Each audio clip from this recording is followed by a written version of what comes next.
Good morning. আমি সুমনস রান্নাবান্না আপনাদের সবাইকে ওয়েলকাম। আমি একটা পাইনাপেলটাকে সুন্দর করে কেটে নিয়েছি পরিষ্কার করে। এবার ওর মধ্যে হাফ চামচ করে নুন আর চাট মশলা, green chilli powder, green chilli sauce আর সয়া সস আর একটু টমেটো কেচাপ সব হাফ চামচ করে আমি দিয়েছি।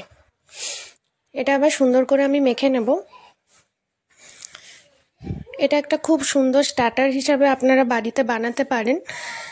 বিকেলে সন্ধেবেলায় বানিয়ে যদি আপনাদের বাচ্চা ফ্যামিলির সাথে শেয়ার করেন, ওদের তো ভীষণ ভালো লাগবে এটা খেয়ে, আবার আবদারও করবে, বারে বারে আপনাদের বানাতেও হবে এটা।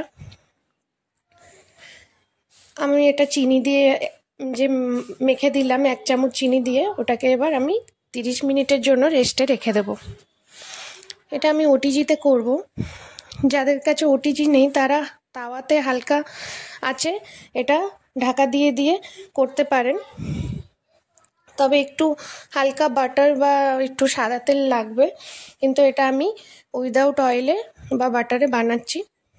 এটা এমনি খুব ভালো লাগে খেতে, কোনো বেশি মশলা লাগে না। আমি ওটিজিতে দিয়ে দিলাম। এটা এবার গ্রিল হওয়া শুরু করেছে। ওই 30 মিনিটের জন্য 180 ডিগ্রিতে আমি গ্রিলড অপশানে দিয়েছি। যাদের যাদের ওটিজি আছে তারা নিশ্চয়ই জানে এই অপশানটা। আমার এটা রেডি হয়ে গেছে। এবার এক এক করে সব বানিয়ে নেব।